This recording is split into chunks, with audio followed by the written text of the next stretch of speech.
100 day spoken English চ্যালেঞ্জে আমরা 90টা দিন ক্রস করে ফেলেছি। বাকি আছে আর 10টা দিন। তাই নতুন কিছু না শিখে কিভাবে যা শিখেছি সেগুলোকে কাজে লাগিয়ে ফ্লুয়েন্টলি ইংরেজি বলা যায় তারই প্র্যাকটিস করছি আমরা। প্র্যাকটিস করতে গেলে যেটা করতে হবে সেটা হচ্ছে বারবার সেগুলো তোমাদের বলতে হবে। যা আমি শেখাচ্ছি বাড়িতে বারবার বলতে হবে। ধরো প্রশ্ন করছো, কাউকে কিছু জিজ্ঞেস করছো, কিভাবে ইংরেজিতে জিজ্ঞেস করবে, বিভিন্ন ধরনের প্রশ্ন, আজকে তারই প্র্যাকটিস করব। WH ওয়ার্ডস দিয়ে কিভাবে প্রশ্ন করবে সেটার প্র্যাকটিস করব।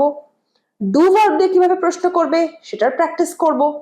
এছাড়াও বিভিন্ন হ্যাভ, ডিড বা যা যা আছে, যা যা আমরা শিখেছি, মডেলস দিয়ে কিভাবে প্রশ্ন করবে, সমস্ত কিছু প্রশ্ন করার আজকে ক্লাস। দেখতে থাকো ভিডিওটা। যারা নতুন দেখছো অবশ্যই সাবস্ক্রাইব করে নেবে। ভিডিওটা ভালো লাগলে অবশ্যই লাইক করবে, যাতে আমরা আরো ভালো ভালো কন্টেন্ট তোমাদের জন্য ফ্রিতে বানাতে পারি। Let's start the class. তুমি কি বাড়ি আছো? কি হবে? Are you at home? Are you at home? যখনই আমার সাথে ট্রান্সলেট করছো বলতে থাকো আমার সাথে। তাতে কি হবে, স্পিকিং যে প্রবলেম, প্রোনাউন্সিয়েশন হতে পারে, জড়তা হতে পারে, সেটা আস্তে আস্তে কাটবে। বলো আমার সাথে, are you at home? Are you at home? এবার যদি বলি রাম কি বাড়িতে আছে? রাম কি বাড়িতে আছে? Is Ram at home? আমরা তো শিখেছি থার্ড পারসন সিঙ্গুলার নাম্বার বা যে কোনো একটা নামের ক্ষেত্রে ইজ হয়, ইউ এর সাথে আর হয়, আই এর সাথে অ্যাম হয়। আমি কি বাড়িতে আছি? আমি কি বাড়িতে আছি? Am I at home? Am I at home? তারা কি বাড়িতে আছে? এটার ইংলিশ কি হবে তোমরা চটপট কমেন্ট সেকশনে করে জানাও। তারা কি বাড়িতে আছে? এটাকে ট্রান্সলেট করলে আমরা ইংলিশে কি উত্তর পাবো চটপট কমেন্ট করে জানাও। এরপর ধরো বলছি তুমি কি ব্যস্ত? তুমি কি ব্যস্ত?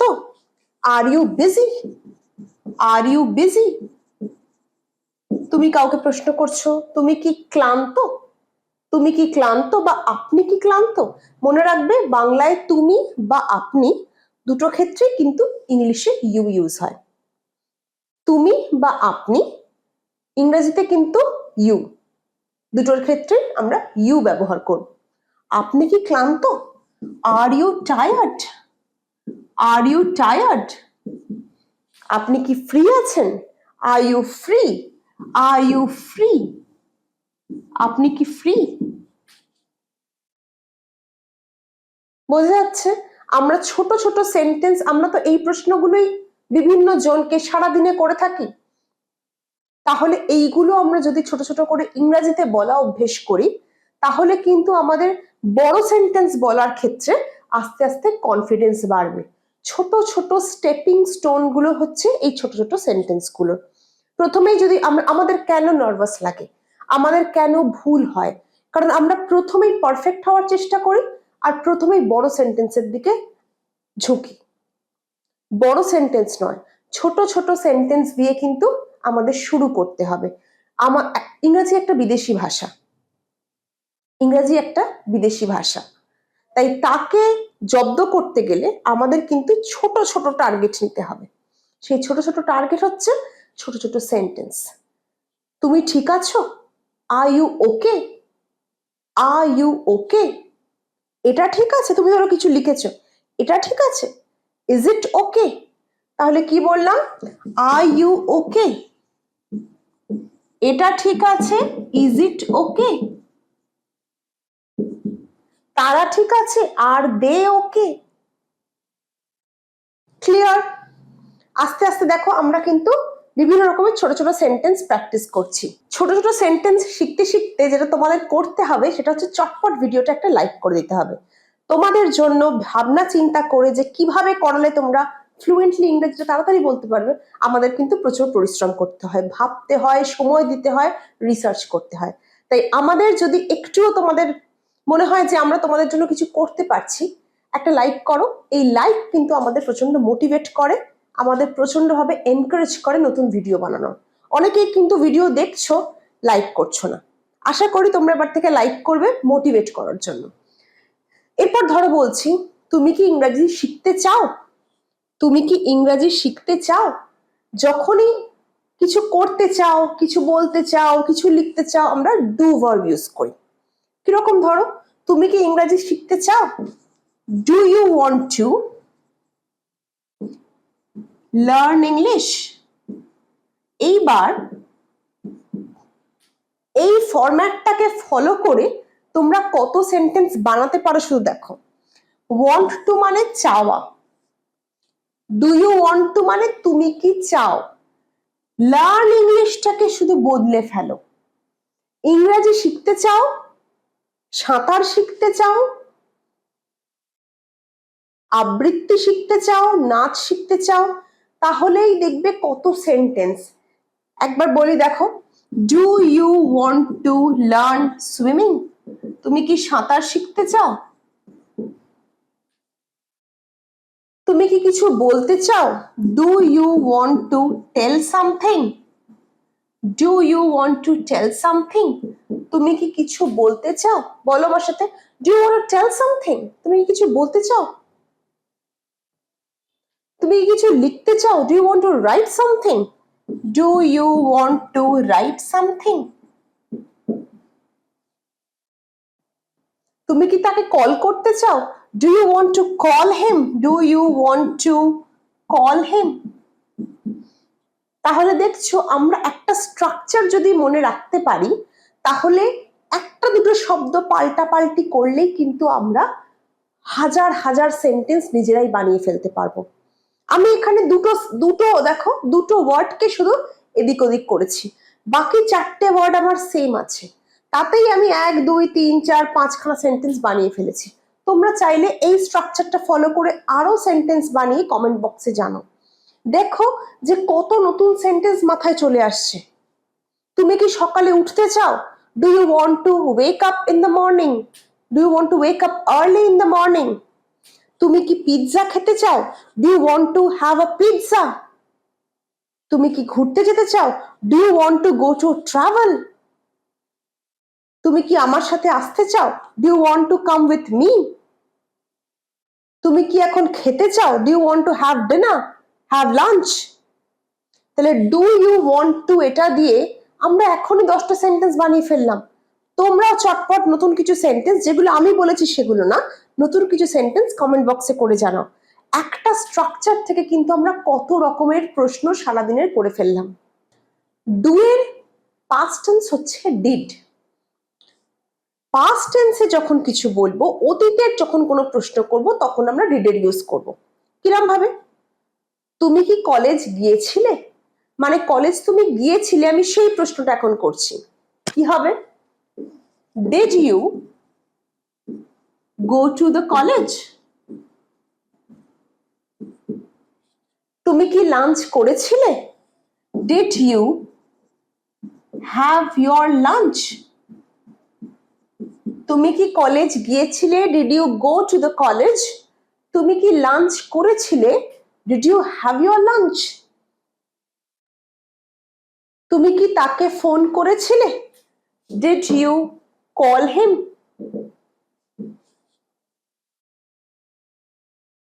তুমি কি হোমওয়ার্ক করেছিলে? Did you complete your homework?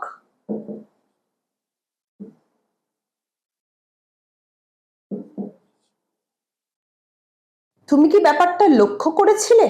Did you notice ইট?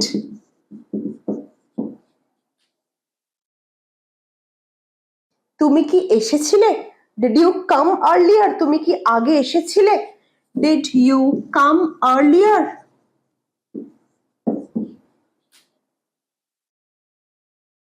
বুঝতে পারছো, আমরা যখন অতীতে কোনো প্রশ্ন করব, যে এটা করেছিলে কিনা, এটা বলেছিলে কিনা, খেয়েছিলে কিনা, গিয়েছিলে কিনা, তখন আমরা কি দিয়ে প্রশ্ন করব? ডেট দিয়ে। বাংলায় নোট লিখে নাও পাশে, যে এই প্রশ্নগুলো আমরা কখন করব? যখন অতীতকালে কিছু ঘটেছিল কিনা সেই প্রশ্নটা আমরা বর্তমানে করছি, তখন কিন্তু আমরা ডিড দিয়ে প্রশ্ন করব। ক্লিয়ার? এরপর আমরা কেন প্রশ্ন দেখি। আমরা তো বলে কেন যাওনি, কেন খাওনি, কেন করনি, কেন বলনি। এই প্রশ্নগুলো আমরা কি দিয়ে করব, লেটস চেক দ্যাট আউট। তার আগে কিন্তু যারা এখনো ভিডিওটা লাইক করোনি চটপট লাইক করে নাও। অনেকেই কিন্তু লাইক করছো, তোমাদের কি ভিডিও ভালো লাগছে না? আমি এত চেষ্টা করছি তোমাদেরকে ইংরেজি বলিয়েই ছাড়বো, আমার এই চেষ্টাটা কি তোমাদের ভালো লাগছে না? যদি ভালো লাগে চটপট একটা লাইক। লাইক করতে বেশি সময় লাগে না, টাকা পয়সা তো একেবারেই লাগে না, ক্লাস একদম বিনামূল্যে।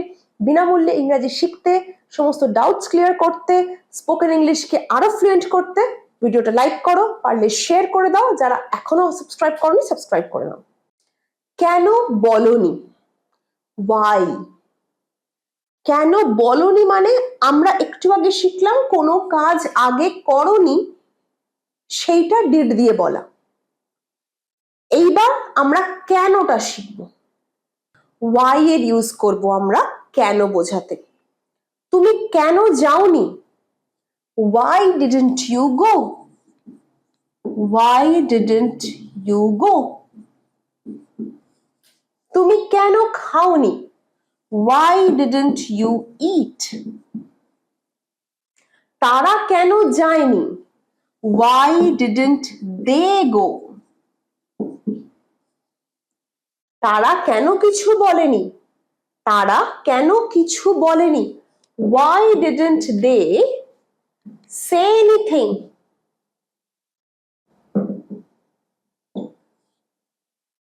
তারা কেন আমাকে ডাকেনি, why didn't they call me। তুমি কেন কলেজে আসোনি, why didn't you come to the college।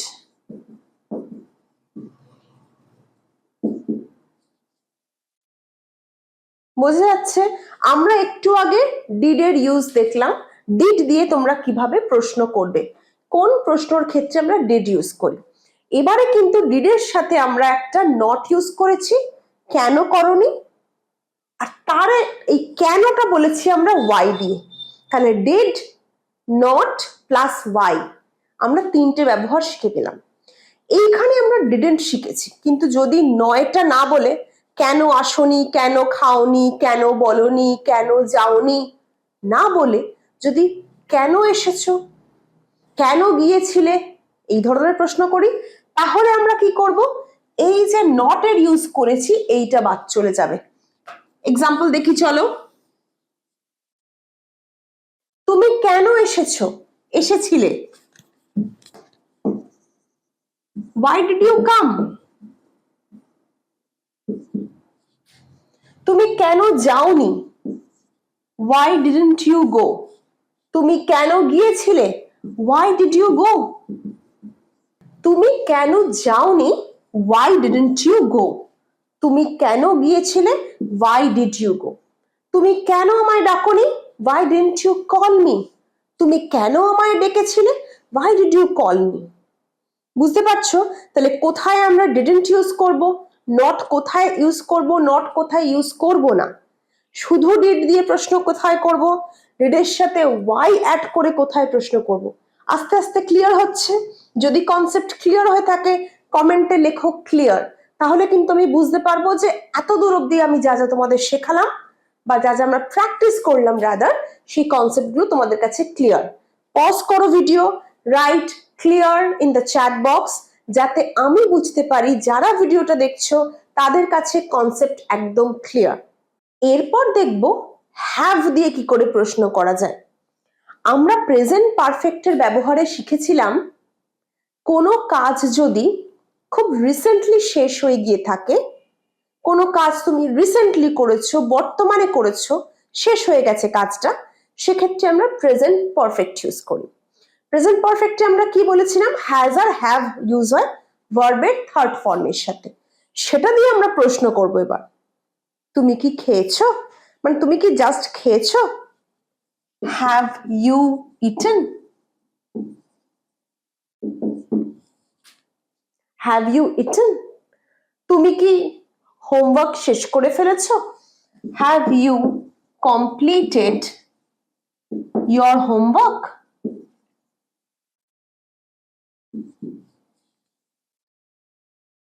Have you completed your homework. তুমি কি ভিডিওটা এডিট করেছো, have you edited the video?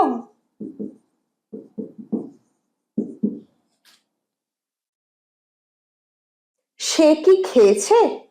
Has she eaten? বোঝা যাচ্ছে আমরা হ্যাজ কোথায় ব্যবহার করি? হি, শি, ইট বা সিঙ্গেল নামের ক্ষেত্রে। বাকি সব ক্ষেত্রে হ্যাভ ইউজ করি। তাহলে ইউ এ দিয়ে যখন প্রশ্ন করেছি হ্যাভ ইউজ করেছি, শি যখন এসছে তখন আমরা হ্যাজ। কিন্তু এই প্রশ্নগুলো আমরা কখন করছি? যখন আমরা ইন্ডিকেট করছি যে কোনো কাজ এইমাত্র শেষ হয়েছে, কোনো কাজ রিসেন্টলি শেষ হয়েছে, সেই সমস্ত ক্ষেত্রে প্রেজেন্ট পারফেক্ট ইউজ হয়। প্রশ্নটাও কিন্তু প্রেজেন্ট পারফেক্ট দিয়ে হয়। দেখো, হ্যাভ ভার্বের third form, have third form, has third form.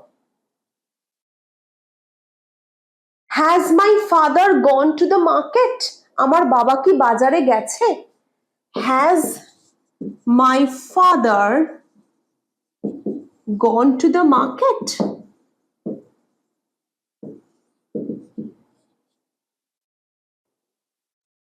বোঝা যাচ্ছে হ্যাজ হ্যাভ দিয়েও তোমরা প্রশ্ন করতে পারো।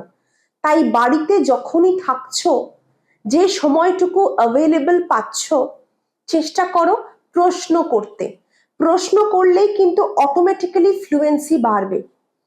যদি বাড়িতে ভাই বোন থাকে, তারাও যদি ইংলিশ শেখার জার্নিতে থাকে, বা তোমার কোনো বন্ধুতে থাকে, চেষ্টা করো তাদের সাথে ইংরেজিতে এইভাবে কথোপকথন করতে।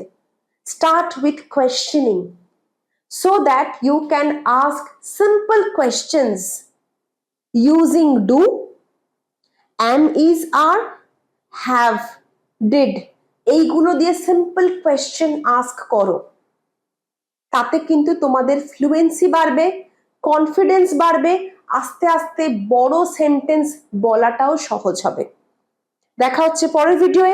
যদি আজকের ভিডিও ভালো লাগে অবশ্যই লাইক করবে, লাইক করে মোটিভেট করবে আমাকে। যদি মনে হয় যে হ্যাঁ আরো লোকজনের সাথে শেয়ার করা উচিত ক্লাসটা, শেয়ার করবে অবশ্যই। সাবস্ক্রাইব করতে ভুলো না। দেখা হচ্ছে পরের ক্লাসে।